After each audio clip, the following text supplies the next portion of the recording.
वो उधर कर्जो गांव है and this here is the magnificent Tso Moriri. चलो जी, तो अब सो मोरिरी की ट्रिप होती है ख़त्म और यहाँ से हम लोग निकलते हैं अपने अगले पड़ाव की तरफ, सोकर लेक, जहाँ पे आज रात हम लोग कैंप करने वाले हैं। कल रात सो मोरिरी पहुँचे थे, कल शाम को एक्चुअली पहुँचे थे, रात को यहीं रुके। अभी सुबह से थोड़ा साइट सीइंग करी, कर्जोक मोनेस्ट्री गए, कर्जोक व्यू पॉइंट तक गए, ऐसे ही थोड़ा गांव में बस यहाँ वहाँ टहल रहे थे, घूम रहे थे।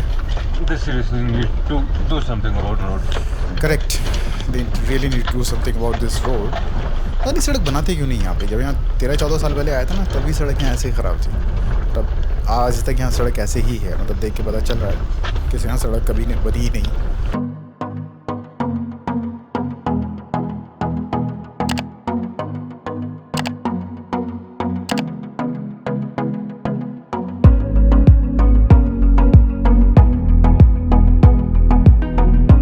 Now we travel on the dusty roads between So Moriri and Soker. Most of this is entirely an off-road adventure, which is actually more fun than a challenge. This is the Chronicles of Ladakh, episode 27.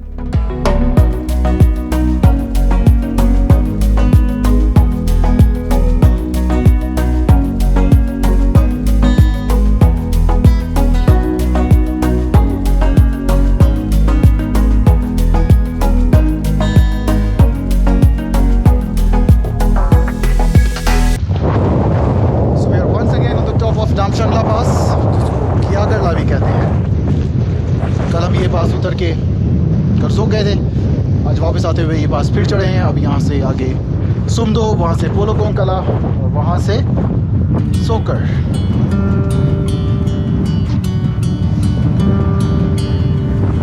हमारा जो आज का destination था that was the सोकर lake. ये सो मोरिरी से तकरीबन 75 kilometres के फासले पर है, बट क्योंकि बीच में सड़क काफ़ी ख़राब है तो ये 75 किलोमीटर्स का डिस्टेंस कवर करने में भी तकरीबन 3 से 4 घंटे लग जाते हैं। वहाँ सोकर के आसपास काफ़ी सारी कैंप साइट्स भी हैं। तो हमारा प्लान कुछ ऐसा था कि हम लोग सो मोरिरी से सोकर तक जाएंगे and will camp there for the night, और अगले दिन हमें वहाँ से तंगलंगला पास होकर लेह वापस जाना था। But we had no idea कि हमारा ये प्लान किस तरह से फेल होने वाला था। हमने फ़िलहाल नामशांगला पास क्रॉस किया है और यहाँ से हम आगे बढ़ रहे हैं सुमदो गाँव की तरफ।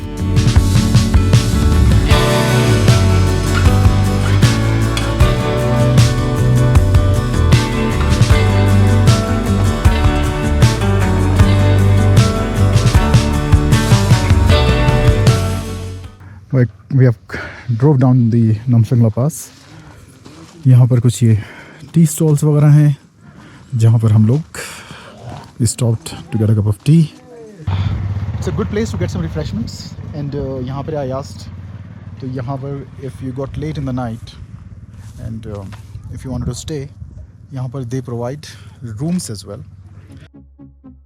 The journey continued. इस कैंप साइट जैसे छोटी सी जगह पर रुकने के बाद हम आगे बढ़े and we were soon entering the Sumdo village.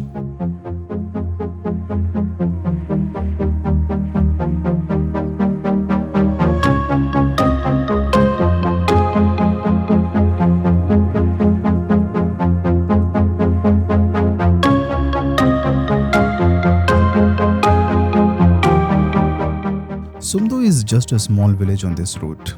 As such, इस गांव में देखने के लिए कुछ भी नहीं है, तो हम भी कहीं रुके नहीं। We just continued driving. Sumdo cross किया, दूसरी तरफ पहुंचे। जो अगला गांव इस रूट पर पड़ता है that is known as Puga village and it is famous for Puga hot springs and Puga valley.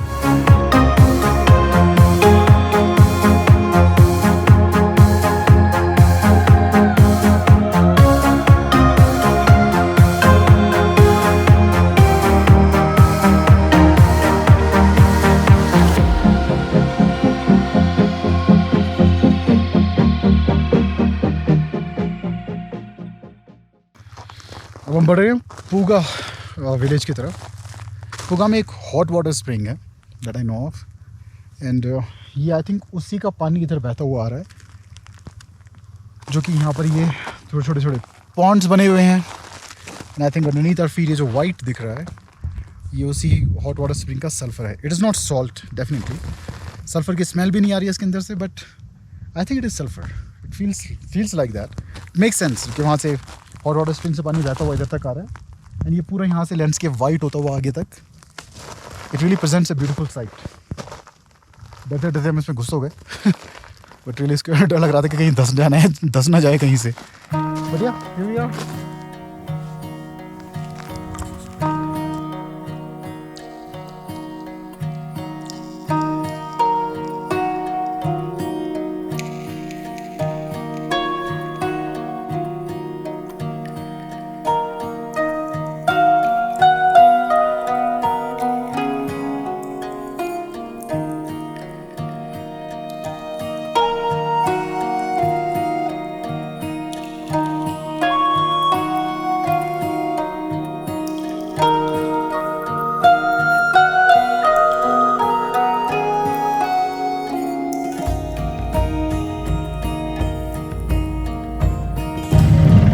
Puga से थोड़ा पहले this is this beautiful landscape is all lush green. I think यहाँ कोई लोकल फंक्शन चल रहा था, शादी वादी में भी, आई डोंट नो, खत्म हो चुका है। मुझे लगा था शायद ये कोई कैंप साइट है बट इट्स नॉट। यहाँ पे कोई लोकल फंक्शन चल रहा है।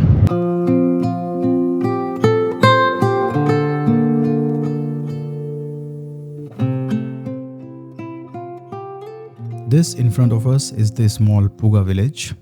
इस गांव को क्रॉस करने के बाद दूसरी तरफ फौरन ही एक हाई एल्टीट्यूड पास की चढ़ाई शुरू होती है जिसका नाम है पोलो कोंकाला पास।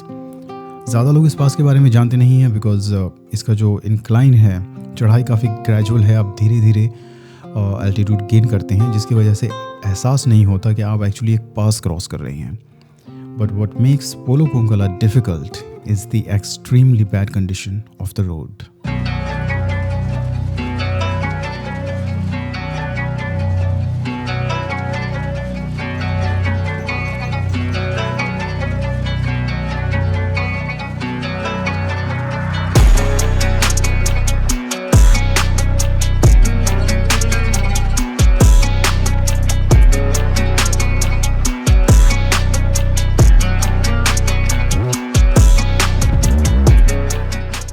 ये हमारे साथ साथ एक गाड़ी और चल रही थी और इस पॉइंट पर आकर ये गाड़ी बिल्कुल स्टॉल हो गई थी। एक्चुअली सड़क बहुत ज़्यादा ख़राब थी और सड़क के बीच में ही काफ़ी बड़े बड़े पत्थर थे जिसकी वजह से चढ़ाई पर गाड़ी को बहुत धीरे धीरे बचा कर चलाना पड़ रहा था और उसके चक्कर में ये गाड़ी बार बार स्टॉल हो रही थी। इसके अलावा हमारे साथ कुछ और बाइकर्स भी आगे पीछे चल रहे थे एंड उनकी बाइकें भी एक दो जगह पर स्टॉल हो गई थी। हमारी ये ट्रिप लद्दाख की तकरीबन 2 महीने तक हम लोग लद्दाख में थे एंड इस ट्रिप के दौरान हमने 39 हाई एल्टीट्यूड पासेस क्रॉस किए थे और पोलो कोंकाला वाज द ओनली पास जब मेरी थार भी एक बार नीचे पत्थर से लग गई थी। So what I am trying to say is कि ये जो 10-15 किलोमीटर का स्ट्रेच है around Polo Kongkala pass, it is a difficult drive but not because of the incline of the pass but rather the bad condition of the road. बहरहाल इस मुश्किल सड़क से होते हुए हम लोग फाइनली पोलो कोंकाला पास के टॉप तक पहुँचे। And now we are at the top of the 15th high altitude pass of our trip so far, Polo Konkala. Not many people know of this pass. इसका altitude भी इतना ज़्यादा कोई ख़ास नहीं है but जो ख़राब सड़क है वो चढ़ाई को और ज़्यादा मुश्किल बनाती है, स्पेशली अगर आप सो मोरेरी से सोकर की तरफ आ रहे हो। Nonetheless, it was a fun drive, adventurous, and now we are enjoying the view on the top of the pass.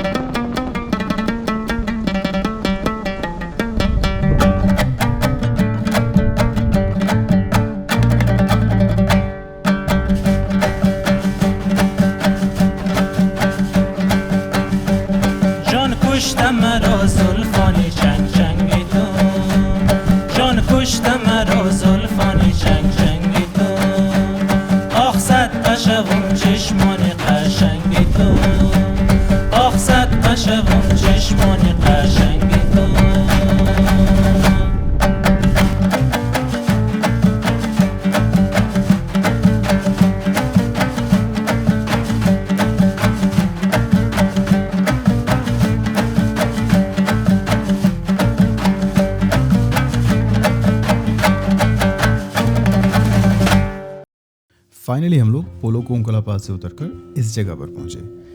अब यहाँ सामने से मुझे ये 2 कियांग खड़े हुए नज़र आ रहे थे। I really want to click a picture of this kiangs, और बिकॉज ये दोनों आराम से खड़े हुए थे तो मुझे लगा कि मैं गाड़ी रोककर इनकी एक फ़ोटो खींच लेता हूँ।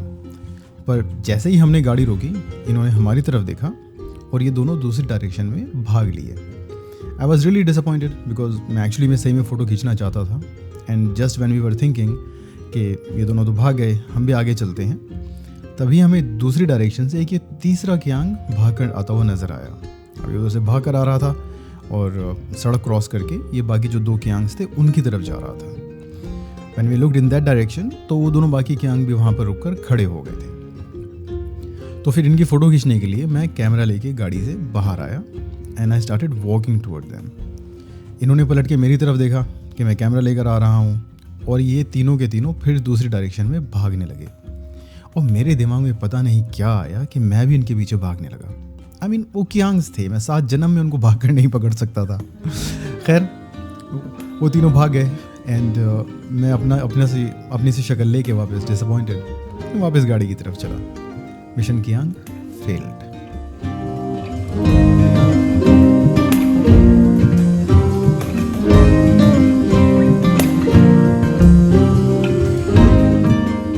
In case you are wondering what a kiang is, तो ये बेसिकली जंगली गधे होते हैं जो सिर्फ तिब्बत और लद्दाख वाले इलाके में पाए जाते हैं।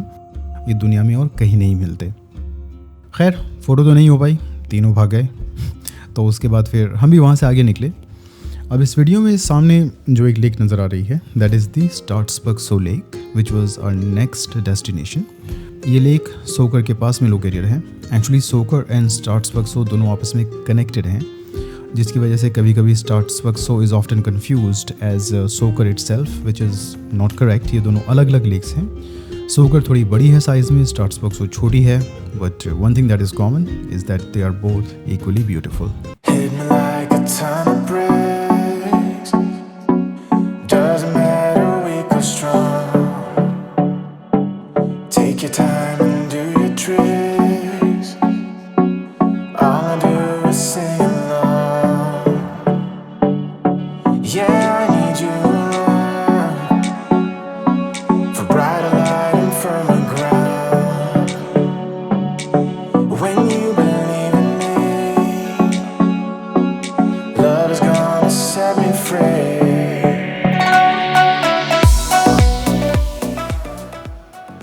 हुआ ये कि the last time I was on this road was almost 6-7 years ago. उसके बाद मैं लद्दाख आया था, बट इस रूट पर नहीं आया कभी। सो हमारा प्लान आज का ये था कि वी विल रीच सोकर लेक और हम रात को वहीं पर कैंप में रुकेंगे। बट मेरे दिमाग में जो सोकर लेक थी और जो वहाँ पे कैंप साइट्स का जो एक इमेज दिमाग में थी, दैट वाज फ्रॉम 6-7 ईयर्स अगो, और मैं उसी को टारगेट करते हुए चल रहा था। What I did not realize was कि वो कैंप साइट्स पिछले 6-7 साल में काफ़ी चेंज हो गई थी। वहाँ आसपास का इलाका काफ़ी चेंज हो गया था। लेक के आसपास का जो एरिया है वो काफ़ी चेंज हो चुका था। हम लोग इस जगह पर पहुँचे एंड एक्चुअली यही वो जगह है जहाँ पर सोकर के पास में सारी कैंप साइट्स हैं, लोग रुकते हैं। बट मुझे लगा शायद ये कोई नया एस्टेब्लिशमेंट है, कोई नई जगह है, and the one where I want to stop वो थोड़ा आगे चल के है। तो हम ये सोचते हुए आगे चलते रहे। एक बार को मेरे दिमाग में आया था कि एक बार चेक कर लेता हूँ, रुक के ढाबे पे चाय वगैरह भी पी लेंगे। बट देन आई थॉट कि सोकर तो ऑलमोस्ट पहुँच ही गए हैं, तो जहाँ कैंप साइट पर रुकेंगे वहीं चल के रुकते हैं।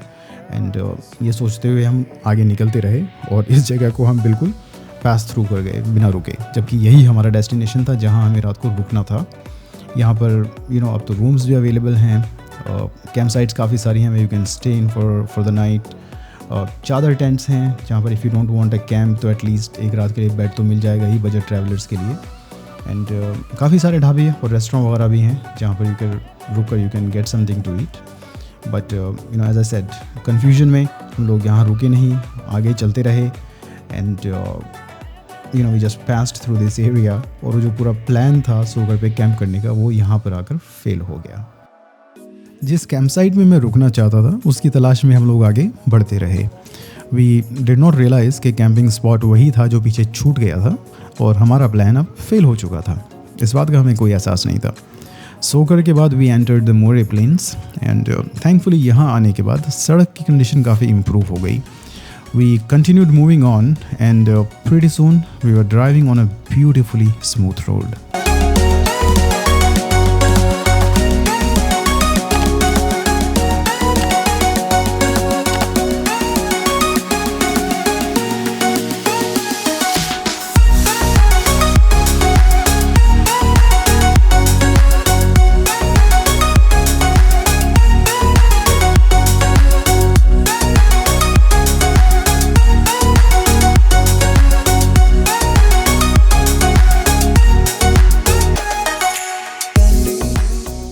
अब हम जिस जगह पर पहुंचे हैं इसका नाम है डेबरिंग। ये बेसिकली एक आर्मी BRO कैंप है और यहाँ पर बहुत सारे ढाबे भी हैं जहाँ पर people take a break to get something to eat.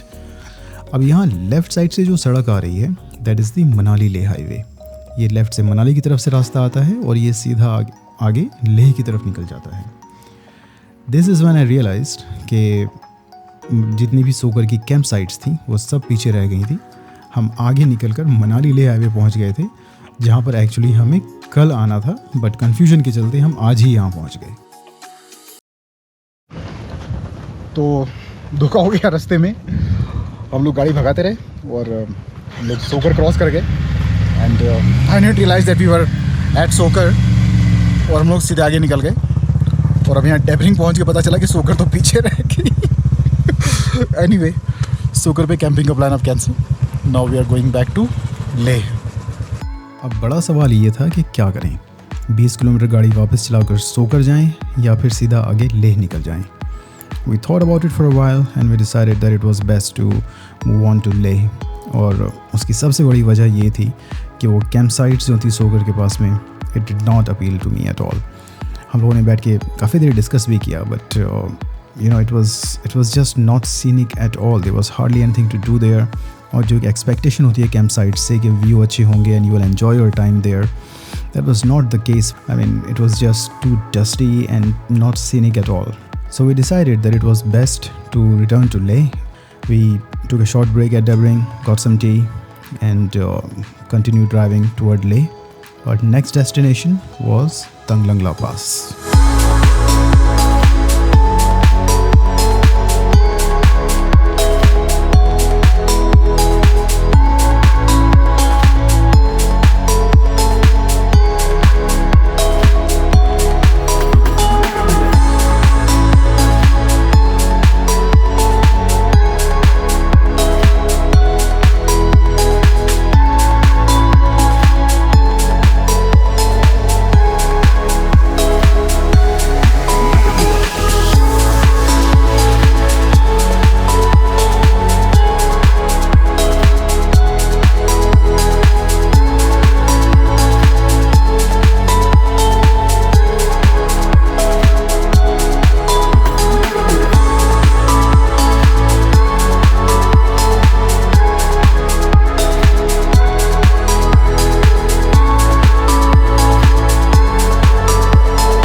We have now reached the top of Tanglangla. At an altitude of 17,480 feet, this pass is the highest elevation point of the Manali Leh highway।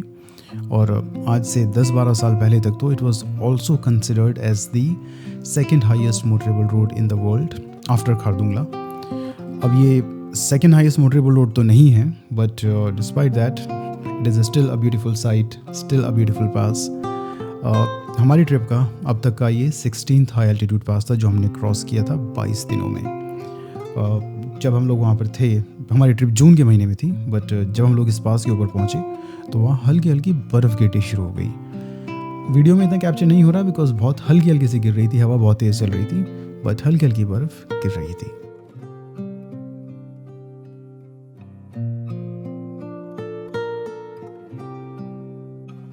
We spent some time at the top of Tanglangla। काफ़ी सारे photos लिए, कुछ video बनाए, enjoyed the cold weather, enjoyed the sights, and after that we started driving down on its other side toward Leh।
Tanglang La से drive करके around 6-6:30 बजे के आसपास उपशी पहुँचे थे। अब हुआ ये कि जो हमारी ये ट्रिप थी इसके हिसाब से हम लोग 2 महीने तक लेह लद्दाख में थे, और लेह में हमारा जो स्टे था वो पूरा 2 महीने के लिए मैंने एक ही होटल में बुक किया हुआ था। तो जब हम लोग उपशी पहुँचे तो वहाँ से मैंने अपने होटल वाले को फ़ोन किया ये बताने के लिए कि we are on our way back to Leh, because plan के हिसाब से आज हमें लेह नहीं पहुँचना था। We were suppose to camp at Tsokar, but since आज हम सीधा लेह ही आ रहे थे, सो आई थॉट कि उसको फ़ोन करके बता देता हूँ। जब मैंने उसको कॉल किया, so he told me that since he was not expecting us back today, तो उसने जो रूम था वो किसी और गेस्ट को दे दिया था। So the hotel was full and अगर हम ले पहुँचते भी तो हमें किसी और होटल में चेक इन करना पड़ता। जिस होटल में हमारा सारा सामान वगैरह हम छोड़ कर आए थे उस होटल में रूम्स अवेलेबल नहीं थे। सो जब ये डिस्कशन चल रहा था, सो आई थॉट कि बेटर होगा कि लेह वापस ना जाएं एंड हम लोग कारू में रुक जाएं।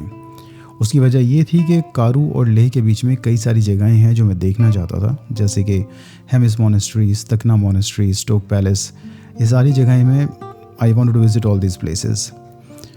सो आई थॉट कि आज रात कारू में ही रुक जाते हैं और कल फिर सुबह वहाँ से निकलेंगे एंड आराम से ये सारी जगहें कवर करते हुए दोपहर शाम तक आराम से लेह पहुँच जाएंगे। So with this thought, we gave up the idea of reaching Leh and we decided to stay in Karu. I think शायद 7-7:30 के बीच में हम लोग कारू पहुँचे एंड वहाँ पर कई सारे होटल्स हैं। एक होटल में हमने पता किया और एक हमें वहाँ पे कमरा मिल भी गया। मीनवाइल जब हम लोग उपशी से कारू के बीच में ट्रैवल कर रहे थे तो हमारे सामने ये सनसेट हो रहा था and this possibly was the best sunset that I have ever seen in my life. Video में इतना अच्छा कैप्चर नहीं हुआ है, बट जो हमें सामने नज़र आ रहा था that was just so beautiful. So that is it, that was our journey for this day. Thank you so much for watching. I will see you guys in the next video. Meanwhile enjoy the sunset view.